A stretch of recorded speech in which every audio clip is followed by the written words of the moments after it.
All right. Welcome to the SoccerTZ show again. This is our second video. This time I have my friend Calvin with me.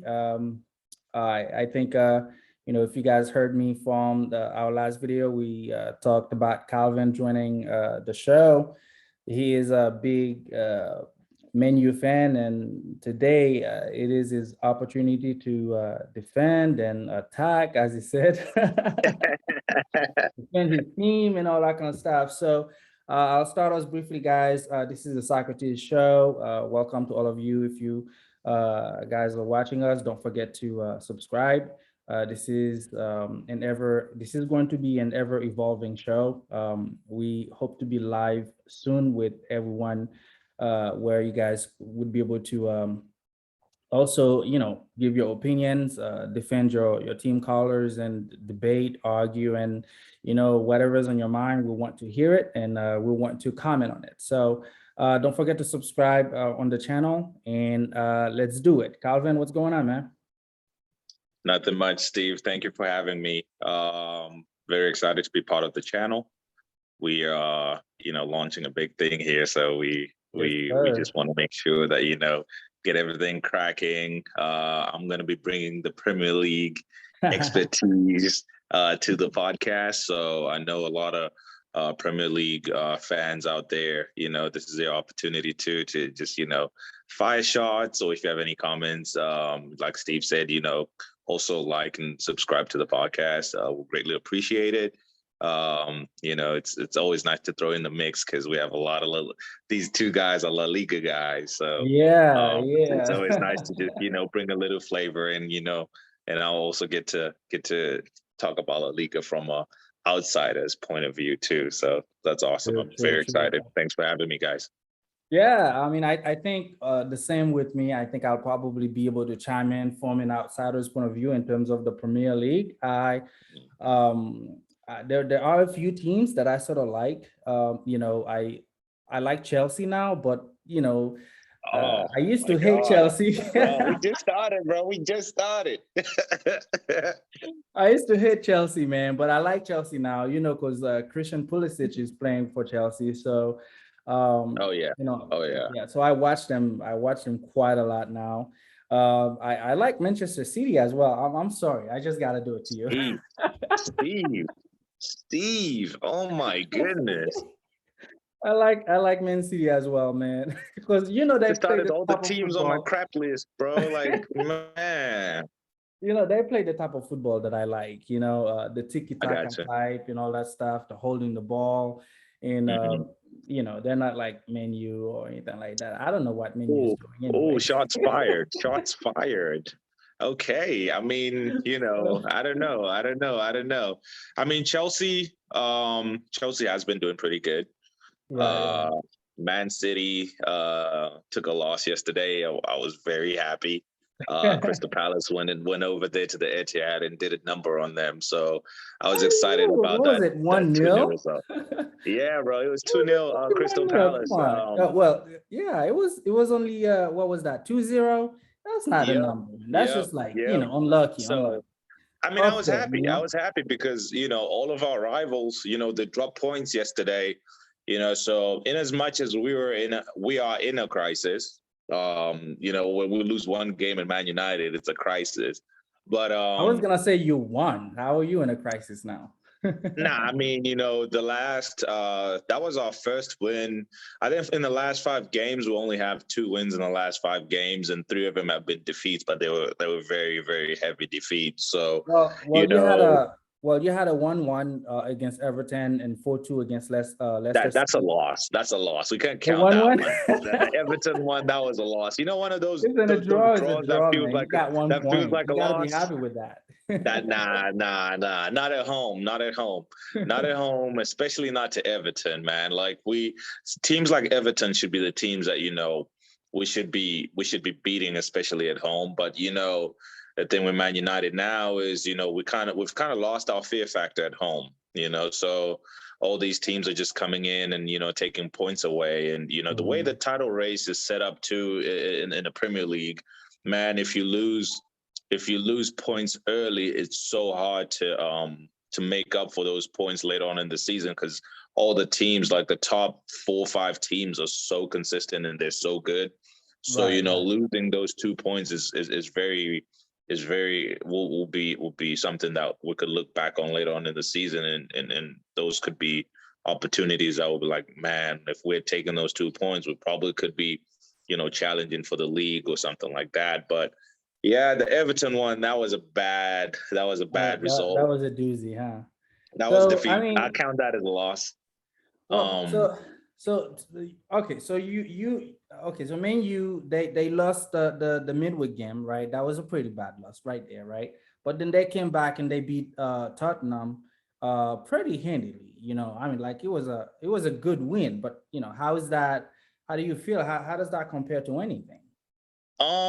yeah, so I kind of have mixed feelings about that one. Like I said, we're coming off a 5-0 beat down from Liverpool, and they came in and just did whatever they wanted at Old Trafford. And Right. then But before then again, that, that was Liverpool. So Liverpool's I mean, a pretty you good know team. what? It's not necessarily it's Liverpool, I mean, well, it is Liverpool. That's why, it's so painful, because, they're biggest rivals, and we know what Liverpool does. We know how Liverpool plays. They press up high, they win the ball in your final third, and then they just, they're close to goal, they score, while you guys disorganized. And we knew that coming in, and the thing that made pretty much every Man United fan mad was the fact that we knew what they were doing, and we're trying to play out the back, and our center backs are not the best with the ball at their feet. Our right back is terrible on the ball. But we always try to play out the back. These guys will get pressed, and our holding midfielders are pretty much, they're terrible. Some of the worst. Like, we have the worst. I wouldn't say the worst, but like, they're not Yeah. like Man United level. Holding midfielders, to where these guys don't want the ball. So every time it goes into them, they just continually turning the ball over, and that's why Cool. we were So down like so so who was 4-0 in the playing? first half. Who was playing in the midfield then during that game? Oh man, we had Scott McTominay and Fred. So it's tough, man, because we have quality on the bench. Like, our bench is better than our first 11. That's the thing that pisses the fan base off, because we're playing 2 guys, because they work hard and they're energetic, and they try to recover the ball in the middle of the park, but at the same time, if they can't get close to no one, and But B, they're not good on the ball when we actually do have the ball, then it's just kind of a waste of space. You know what I mean? Like, they're really hurting the team more than they're actually contributing to the team. When you have the likes of Donny van de Beek on the bench, and like, guy hasn't got a look in almost 2 years, and you're playing substandard guys in the midfield. So as opposed it's to it's, who? it's a As Van lot de of Beek? questions. Yeah, As bro, we opposed to got Van Donny. de Beek? Yeah, Donny But van de Beek has not played in the Premier League. but don't you think it's because he hasn't really proven himself in terms of both talent? I know he has talent, right? But don't you think it's probably because he has not adapted too well in the team, and that's why he's I not think playing regularly? Because I've watched Fred. I have watched both Fred and McTominay. I have watched both of them play. They're really good players. So mm, I mean, if you come on, if you gotta, if you have a bad time, a bad day or something like that, I can understand. But to call them like subpar, I mean, they've been playing in this club for a while now. Like Fred's been there for what, like how many years? okay. So I mean, I get it, right? Because Fred, Scott. It's not. I'm not saying that. These guys will probably go start in your mid-table teams. Great, right? But I understand that they play in the Premier League. They play for Man United. It's a big team, and the obviously they have some ability for them to be able to be in that team. Right, But right. you know, my thing is, there's squad players and then there's your starting players, right? These guys are squad players. Let's be honest, right? Scott McTominay, love him, came through the academy, right? Fred has Right. been there for 4 years now. He's pretty much he went through the same Van de Beek situation, right? He was, pretty much unused for the first year. He was out of favor. People were calling for him to be sold, like, Are you and then, talking about, he had, and then you he had talking a about run of games. McTominay or Fred? No, Fred. And then Fred had a run of games where pretty much there's a point where when Ollie first took over, the whole squad was kind of injured, and he had no choice but to play Fred. And Fred had 17 games on the bounce, and then he got into a rhythm. He started playing well, and then he kind of kept his spot from that point onwards, right? Mm-hmm. So that's a similar thing that we're like, okay, if it's a situation about adapting to the league, Van de Beek has been at Man United for 2 years, but Van de Beek has not been given an opportunity to play. So how do you think that someone will adapt to the league if you don't give him opportunities to play week in and week out, especially when the team is not playing well? It can't get any worse than the performances we were getting from these guys. That's why everyone, the whole fan base, and pretty much, myself included, we're like, okay, we have a guy we bought for $50 million, right? Mm-hmm. Dude was on his way to Real Madrid. He was one of the most sought after talents in Europe, coming off that Ajax team that went to the semifinal of the Champions League. Mm-hmm. And, we have that quality player, and you get that kind of quality player. By the way, I think he should have went to Barca. So I'm just saying. I think he should have went to Barcelona. That's what I'm saying. Hey man, we can't have Ajax become like a Barcelona academy, okay? You guys just like go and just take all of Ajax's best players and just put them in Barcelona. And I think that's why he did not want. I think that's the reason why he didn't go, because yeah, I just got Frankie though. That time, yeah, I just got Frankie. Des came in, and I think he was like, I want to go somewhere else, but that was his mistake, So hey, nah. But it was, I think he was gonna go to Real Madrid, but I think they didn't get because of COVID, they couldn't afford him at that time, and they still had to offload all those big salary players that they had on their roster. But biggest thing, man, was is the fact with Van de Beek is the guy's a baller, man, and give him 5 games on the bounce. Let's see what he can do, because you keep playing McTominay, and we keep screaming for a midfielder who can play on the half turn, who can move the ball forward. Bro, if you watch our team, man, we always play the ball side to side. We don't have any penetrating balls between the lines, because Fred and McTominay aren't that type of player that can, isn't that what you have Bruno Fernandes for? Isn't that the reason why you have Bruno Fernandes? We have Bruno Fernandes, but he's playing as a 10, right? But recently, even with our formation, right, Bruno has been almost playing like a second striker. He's not like that typical 10 that's kind of dropping in the hole, connecting and creating from that platform. He's almost playing so close to Ronaldo that, he's almost playing like a second striker. So if you look at, our team and the way we got shredded by Liverpool, we had we're not balanced, right? We had too many guys up top with Ronaldo, with Bruno, we have Greenwood on the right, Rashford on the left. Like, you have 4 guys that are not coming to defend. Mm-hmm. So you just leave those 2, Fred and McTominay, in the middle, just getting ran riot by Liverpool's midfield. And then you have our back forward that's just all over the place. Like, so it was really, really difficult. That's why Ole came under a lot of pressure, and people were calling for his head this last week. I love Ole, club legend and everything, but man, it got to a point where even myself, I was like, tactically, he's just getting outcoached each and every game, and there was no changes. That's why I was feeling, I had mixed feelings about the Tottenham game, because we went to a 3 in the back. It was technically a 5, but we had to stop conceding. Bro, Man United kept only 1 clean sheet the whole season, bro. Like, can you believe that? Well, I can believe that, because you guys have not been the top team that, like the history of Man United is you This know, guy. it's there for everyone to see.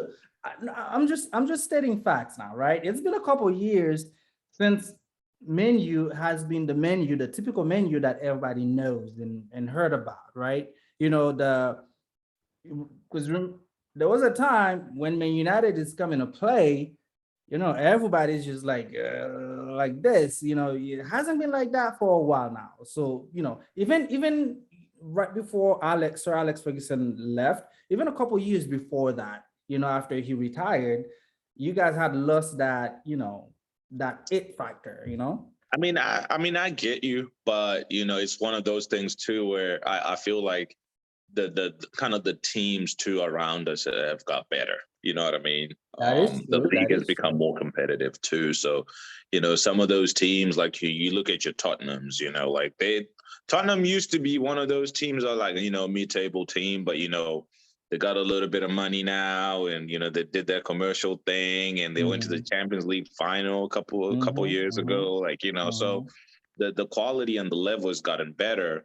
But at the same time, the thing with Man United is it's just been poor like investment. There was lack of direction. It's a bigger issue, you know what I mean? Like it goes down to the board, the owners, like so it's like it's just kind of like a crapshoot, just like Barcelona is. But ours is a little You bit had to bring ours is Barca a into little this, bit huh? more managed, right? Ours So is a you little bit more managed. you just had to bring Barca into this. I mean, it, Did you see the we're talking meme? about fallen giants, right? We're sleeping now. We're just sleeping. Did you see the Oh, you meme sleeping? about Man, Ronaldo kicking the looks like guy on the y'all got ground? knocked. Oh, it kind of looks like y'all got knocked out. I don't know. It almost looks like it's a boxing match, and you guys had a knockdown to begin with, and then a Messi leaving was the knockout blow. Oh man, because Messi was covering a lot of you guys' A lot of shortcomings, man. holes, yes, Oh my a lot of goodness. holes. People. There was always that talk about the Messi dependencia and things of that Yep. nature. And Yep. then I always used to say, well, if you have a guy, that capable, if you have a player that has so much influence and can change anything, any game on a dime, why would you not depend on that person? It's kind of like impossible not to depend on that player, whether you wanted it or not. You are automatically going to depend on this player because you just know what he can do and you've seen it. Everybody has seen it, and he practically almost never fell. So I know, you but he are can't going play to all different depend on him. positions. He can't So defend for you guys. You know what I mean? Like he can't go do Pique's job. He can't go do Testegen's job. He can't go do true, Dest's job. You know what I mean? true, So true. in as much as you got one of the best players to ever play the game, on your squad, just leaving everything down to Messi, man, was just like a recipe for disaster. And I Well, know that, it and wasn't. I know that these guys You know, knew. see, that's the thing. I don't agree with that. When you say it is a recipe for disaster, it's kind of like you saying that everybody intentionally be like, okay, you know what? We have Messi. We're not gonna do what we're supposed to be doing. It wasn't like that. There was a Messi dependency going on, but it's only because the man was so good, or is so good, and you basically cannot somewhat uh help it. Okay, right now he's playing at PSG. Don't you think everybody is still, even though they got Mbappe and Neymar, don't you think people are be like, oh, Messi, because like Messi hasn't scored in all the games that he's played for PSG. That's all they talk about, not the games that they won. They top the table, but that's all they're talking about. So it is kind of hard not to depend on him, right? Or I not to mean, make everything about him it's because he carries so much weight. okay, and I get it, but at the same time, right? Um, Correct me if I'm wrong. You guys had a period where, like I said, you had you had it was after Guardiola's team, right? And then it was Luis Enrique's team. Mhm. And you guys had he brought in Rakitic, and he made there was always like you always had your staple in Busquets. Your midfield had workers, right? That always made sure that even Rakitic came out and said, yo, man, like, you know, I would die on the field running for Messi, right? Because he knows, like, okay, you know what? If we can cover everything else and just like, hey, make it possible for Messi to do his thing, right? Which is a fair point, right? Which is one thing that's kind of lacking in Man United right now, but we'll get to that later. But, you know, it was one of those things where you had players who are willing to sacrifice for the greater good of the team, knowing that the star player on the team, like you said, can change the game just like that, right? Right. So now that you take out your Rakitic, he got old. Your Busquets, he got old. You know, there wasn't consistent your recruitment team, just like we're talking about Man United and the players that they've been bringing in over these last few years. The players you guys were bringing in were not necessarily complementary to what Barcelona was doing or to how, like, you know, the personnel that Messi needed around him for him to continue to perform at that level. And also the chopping and changing that you guys were doing for coaches. Oh my goodness. So every coach is coming in with a different identity and bringing in different players, even though you guys always had a Barcelona way of playing, but y'all started recruiting not Barcelona type of players. Am I wrong or am I right? I agree with you there 100% because, like, I think one of the main problem or one of the biggest mistake that the club made was that the players that they were recruited were for positions that we did not need or necessarily need, you know, those type of players there. So the positions that needed to be reinforced were practically neglected. You know, our back, center backs, your center backs, center midfielders, and attacking mid and all that kind of stuff. They were pretty much neglected because we were too busy trying to buy wingers, you know. And then we bought Coutinho. And all of them were misses. All of them were misses. Oh my goodness. Well, I've never seen a team miss so much on players. Like I know we've made a couple misses, man. But your misses were like $160 million misses. Like, how are you buying people for 160 million pounds and they come and don't even like? Well, no, actually it was more. Yeah, actually it's more because $160 million player. You set him alone. Actually, it's more. Dembele cost 120. I think Coutinho cost 160. 100. Did you guys pay 160 million after the Neymar transfer, and y'all were like, "Oh yeah, that's Neymar's replacement." Y'all went and got Coutinho. No, Dembele. Dembele was Neymar's replacement. Dembele was. You know, so but that's what I'm saying. You know, like instead of spending those kind of money on those kind of players, which were, I think they were thinking more of like marketing wise and all that kind of stuff, not football wise. That's why the midfield, the center mid got neglected so badly, and our back lines got neglected so badly and all that stuff. So I agree with you there, man. But hopefully we just fired Koeman, whom I'm so happy we fired him. I was like, I think I was gonna drink. Talk to me, man, because we as Man United. Yeah, talk to me about how that came about, bro. Because us as Man United fans, we're kind of in a similar situation with Ole. Because Koeman is also a club legend, man. Like that guy, he's also Barcelona royalty over there. How was that? How's the fan base got to a point where they feel like they can now bang on the guy's car while he's leaving the stadium because the man sucked as a coach. Listen, Koeman was never a good coach. I mean, I don't know. You tell me which team that Koeman coached that achieved any type of success. Tell me. I'm waiting. You tell me. I will even let you Google it. The Dutch national team.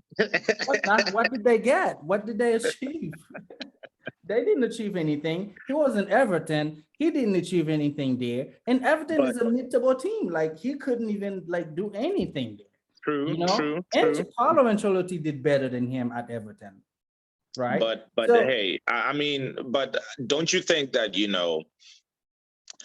I mean, I understand that, right now you guys are upset and everything, no, but wait. Clement, can you consider it that nobody wanted that job?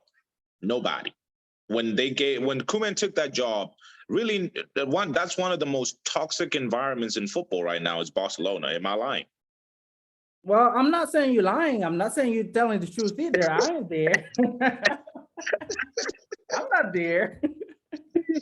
All I know is, Your team is listen, toxic, all man. I know is, Nobody wants that job. Who so who's gonna so I feel like Barcelona and Tottenham are in the same position as like one of the most toxic jobs in football right now. Because when Koeman got the job, Santos. Well, no. Xavi's gonna take that job, man. Xavi's going I know, watch.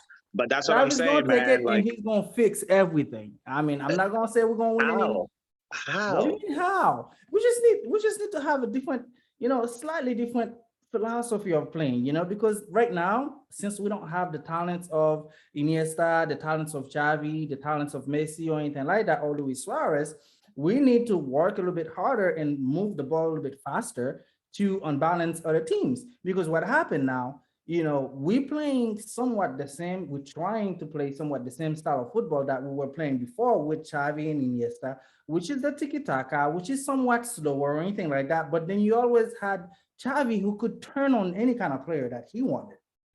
All right. Or you have Iniesta who could carry the ball. And then you had Messi who could dribble 2, 3 players. And then Suarez doesn't miss those much, So the team right now, we don't have someone who can dribble 2, 3 players right now, right? So they need to readjust and play a little bit faster. And I dare say, Xavi probably understands that because in Al Assad, where he's coaching right now, I don't think he has a Messi playing for him. I do not think he has a Messi playing for him. Say the And name of the team he's is winning. coaching again. Al Assad, Al Okay. Assad, yeah. Okay. And that's the guy you think can come and restore Barcelona. Wait. I'm just this is just a question. I see what you I'm did there, waiting but for an answer. Guess what? Who in the squad, in the Barcelona squad, would you consider beside Piqué and Busquets as superstars? Who would you consider Nobody. as superstars? Nobody. Exactly. Exactly. So you need someone. So you need somebody who's going to be able to relate to them and tell them what to do. And he's not going to get any talk back or anything like that. Now, the problem with Koeman was not because he couldn't tell the players what to do, is that Koeman himself didn't know what tactics he needs to play. He wanted to play. He didn't have any tactical. I just don't think the man's savvy in terms of football tactics. Or if he does, I understand. wait, I or if he understand does, he that. has them in his head and not able to translate it into the field. And Steve, I understand that like Koeman also has the shortcomings, right? I mean, I feel like we're speaking the same language here because we have a similar situation with Oli, confused all the time, right? But the thing with the difference is we have a squad full of world-class players, right? You guys don't. Right. I don't. Yeah. And then but the thing is, I just don't feel like, I'm not saying that he was doing a good job, but I feel like with the type of play that you guys have become so accustomed to, you guys are spoiled. Let's not get this twisted. Barcelona fans are so spoiled that you guys think that you guys should just come and just roll over everybody because y'all did that. Y'all did that years and years and years and years and years ago. Y'all have to come to the realization that you guys are not good anymore. You guys are terrible. Wait. I don't agree with that. I think we're still good. I think we might not be the best, but I think we're good. I think we can beat Man U anytime, by the way. No. Let's not get that twisted, bro. Like, Barcelona is a terrible football team. From the only person, well, you got a world-class goalkeeper.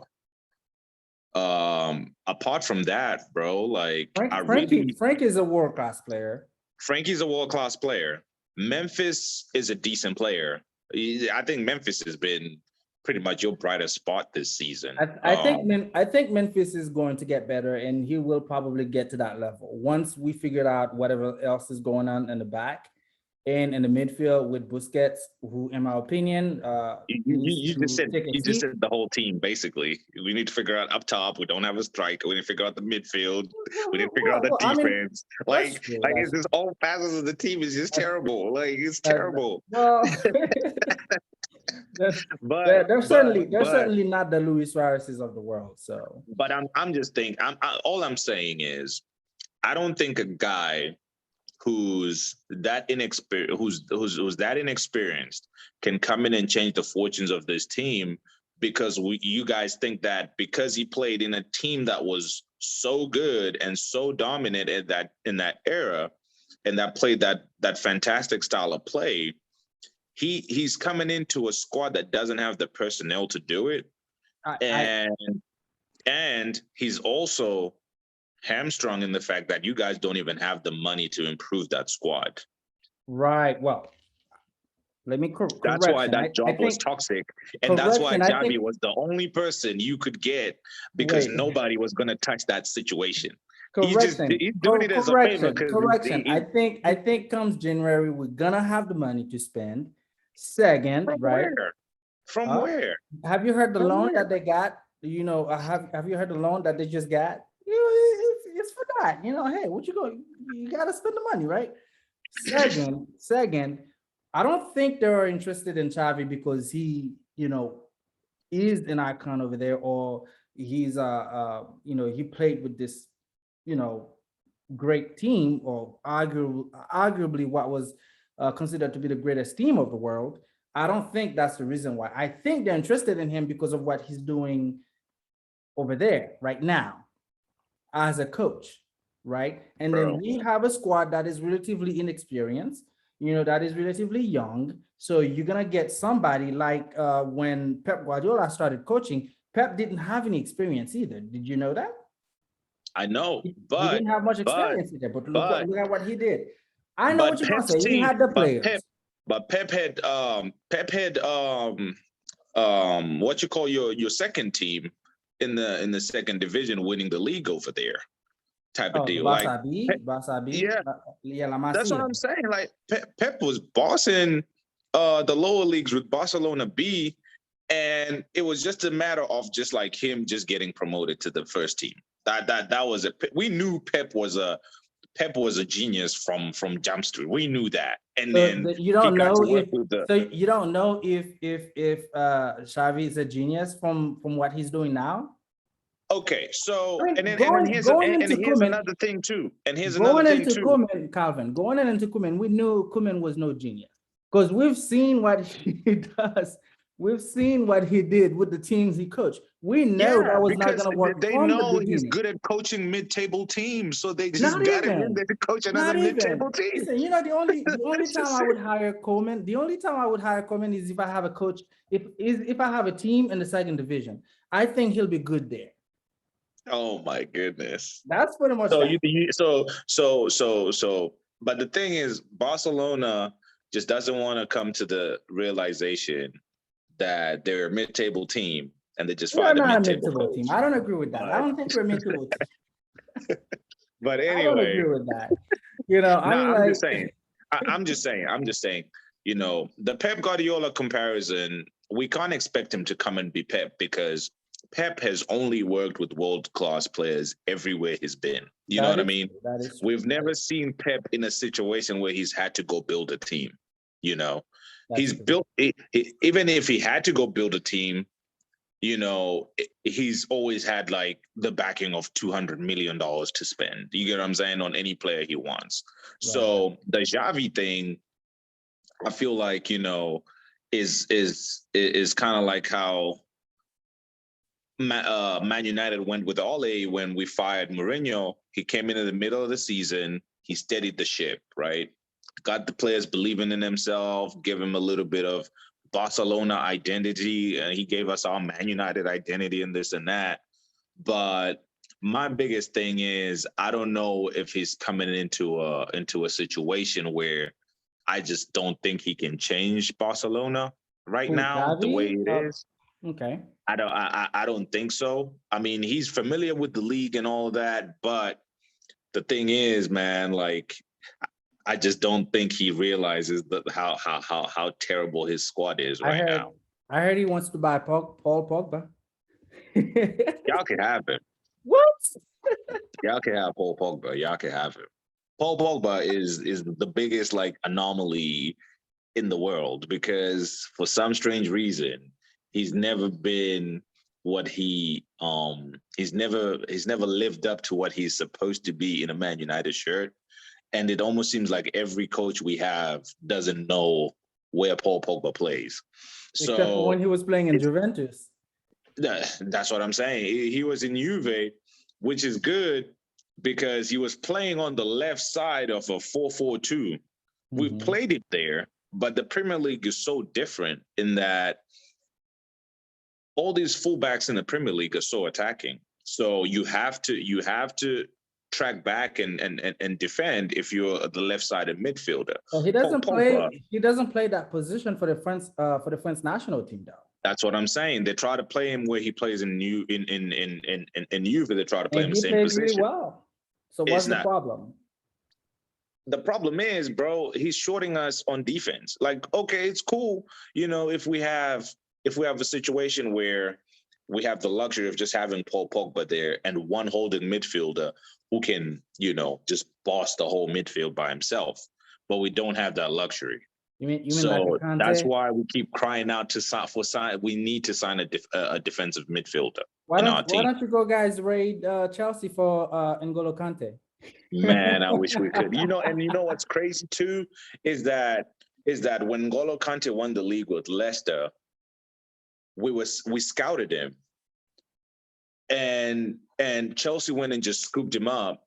And I was like, yo, the people that were running Man United at that time, that's another thing with our signings. We were going to sign Schneiderlin from wherever he came from. We were in Southampton. When I signed Schneiderlin, when I signed Bastian Schweinsteiger when he was finished, like, N'Golo Kante is right there. You know what I mean? I'm like, bro. And then this guy goes on to win the World Cup and Champions League and stuff like that. And I don't agree with Tony's take last week talking about Jorginho should win the Ballon d'Or over N'Golo Kante. I knew you were going to come back on that. I was like, bro, I was like, yo, what is this man smoking, bro? I was like, that was my jaw dropped. Like, are you serious right now? But yeah, man, the Ballon d'Or situation is a crazy one too. Well, if you ask me, I think Messi should win it. Of course you think Messi should win it, but Messi should not win it. He should not win it. He shouldn't win it, bro. I don't think Messi. He had a good season. I'll give you that. He had a good season. He finally won an international cup. But dude, I don't want to lie, man. Robert Lewandowski has been the most lethal player on the planet for the last 2-3 years. And he doesn't get as much recognition as he needs to, bro. He's not Messi, man. He can't. He's not Messi. I think Lewandowski. I think Lewandowski deserves it. If it's not gonna go to Lewandowski, then it should go to N'Golo Kante, because just the sheer contribution. Man was man of the match, semi-final, first leg, second leg, final. Like literally handed Chelsea the Champions League. Single-handedly. I don't know what he was on. But that's what he does, man. That's N'Golo, man. He's the ultimate destroyer, bro. That's the ultimate midfield general right there. So I mean, Chelsea. That's what makes Chelsea so dangerous. Like they know that they have the luxury of just having a guy who can single-handedly just neutralize everything in your midfield. Like he can neutralize your whole midfield by himself.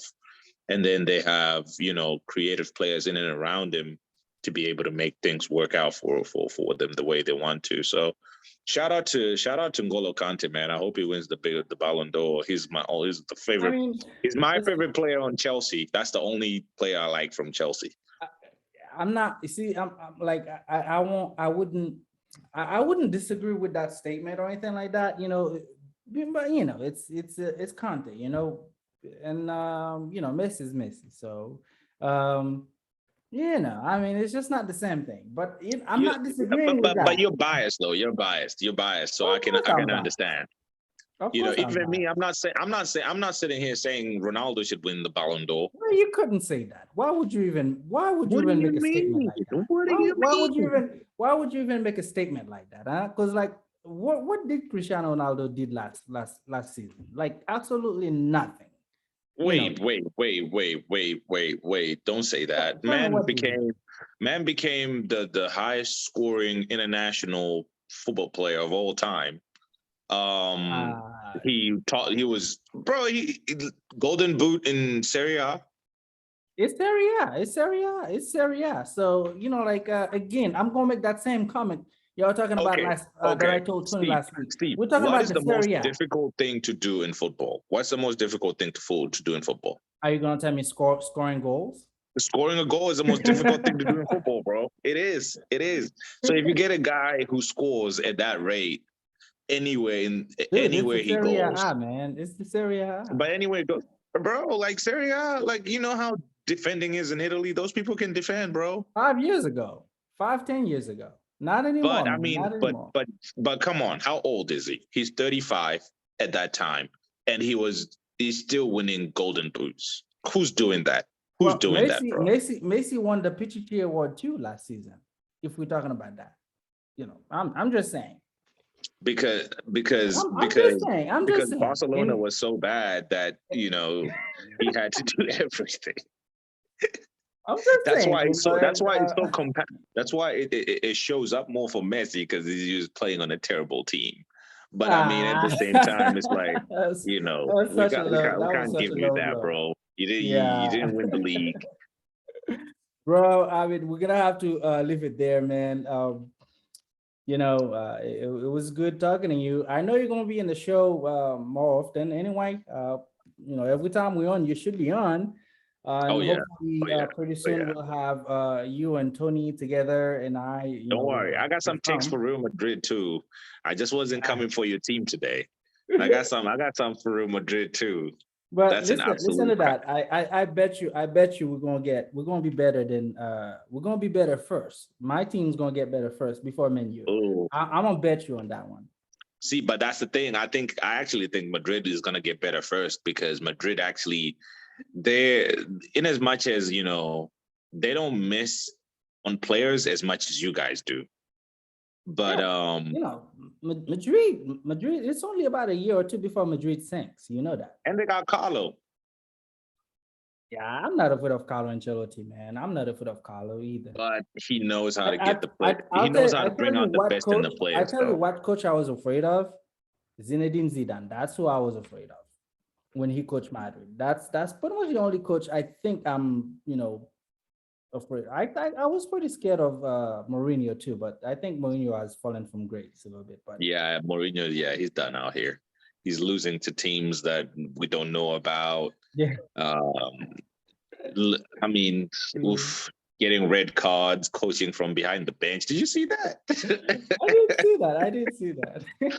Man, I'll send you this video of Mourinho, man. He was given a red card, and then he was like in the stands, so he went to the back of the stand and he's trying to like yell instructions like, oh, bro, it was so pathetic, bro. I was like, nah, Jose can't be doing this. Like, yeah, it's just like Jose he's lost it, man. He's lost it. I think he's not. But yeah, I hope we'll get Zidane on Conte at Man United here pretty soon. But we'll see how well it does these next few years. That's big talk. These next few months.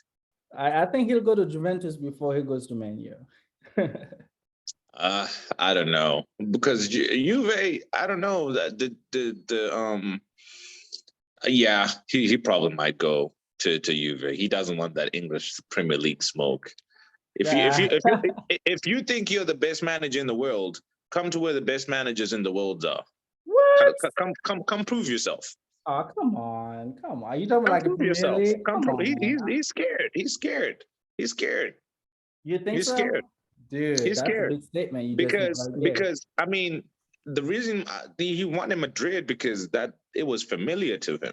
You know what I mean? Like he's been in Madrid system for what, almost 15 years. So Ain't nothing wrong he with he, that. he knew Ain't he nothing knew wrong the with that. players, he knew the team.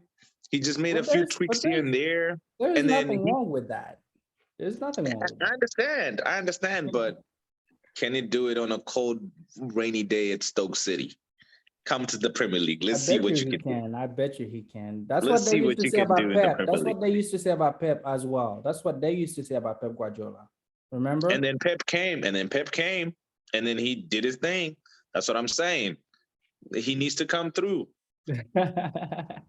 That's why. Bro, We always put. I mean, I put respect on Pep's name because, you know, he. We were like, all right, cool. He's never really managed a small team, but he's a top coach, so he's not gonna go try and manage a small team. I mean, you got But to get he the players came, to do what you're doing. but he's Anyway. dominated in every league he went to. So I can't knock him for that. That's true. That's true. Anyway, Calvin, man, we're gonna have to leave it there, bro. It was a pleasure, Oh yeah. chatting with you. I just want to give, if you are in Atlanta, we want to give a big shout out to the Braves, because they're up 3-1. Oh yeah. I They're right think down the street. They're right down the street from my house, man. We're probably trying to go to like do the to do the watch party over to the Battery. But yeah, man, like it's super packed, COVID and stuff. So you were like, all right, cool, let's stay away. But yeah, yeah. man, shout out to the Braves, man. Let's hope we can get this World Series Bring it home, win baby. today, and When's the last? and then keep it When's home. game 5? Is it tonight or tomorrow? It's tonight. It's tonight. So they Yeah. can win the World Series tonight, man. So we're There we excited. go. Like it's gonna be lit over there. So yeah, shout out to the Braves. Shout out to Atlanta United too. Me and Tony got to go to the game last Friday. Yeah. We were sitting right behind the bench, and Tony got to see Gonzalo Higuain, one of his favorite players from when he was at Real From Madrid. Miami. Yeah. Woo! So Because I'm from Miami, and for West Palm, which is about an hour north of Miami. nice. I was gonna, Nice. I wanted to be a season ticket holder for Miami United. Then I moved up here. I'm like, man, I missed it. So, Oh yeah. yeah, It was that's kind of good. it was kind of bittersweet, man. Because I grew up a David Beckham fan, and he owns Inter Miami. Yeah. Phil Neville's the coach, and so I got so it was crazy. I was like, oh, okay, cool. Come to Atlanta, we're gonna beat y'all up. But yeah, we did that. They did that. I was happy about the W. It was my birthday too, so it Happy was a good belated birthday, brother. Thank you, man. Thank you. So yeah, it was a good birthday present for sure. Yeah, cool. Well, so anyway, guys, this is the show. Again, we are SoccerTZ. So we want to know what's in your mind. Leave the comments down below. Let us know what you hear, what you feel, what you see, and all that stuff. And then subscribe to the channel, share it, and because the idea is what you see us do here, we want to do it live with the world. Again, we want to provide a platform for regular people like Calvin, Tony, and all that stuff. We want to provide a platform for you to vent. Tell the world how you feel about your team, defend it, or feel sorry for it, because I do feel sorry for my boss. Anyway, it is what it is now. You and me both. Yeah. Those 5-0 drumming, they're not fun, man. Those 8-0 drumming, I can still feel them, man. I'm telling you, they're not fun what's at crazy? all. The guy you spent 160 million pounds on, bro, he scored against you in that 8-2 defeat. I was just like, we had no defense. Of course he was gonna score. We had no defense, But right now, look at him right now. He can't give us anything. man. Just but anyway, I feel man. I feel like we could keep going forever, man. But yeah, thank you for having me. Love the show, and hopefully we can continue to get bigger every day and every week as we come on here. Like Steve said, like, subscribe, turn on the notification button. You know, we want you guys up here and, you know, coming in and just like, you know, rebuttaling our comments too. You know, we'll have, I always have something to say about everybody's team. So if you have something to say about my team, I'm gonna defend my team. Yeah. Even though I know where we're at, but you know, come here, come defend your team, come show love to your team. You know, let's talk football. This is SoccerTZ. Football, We out. SoccerTZ. Out.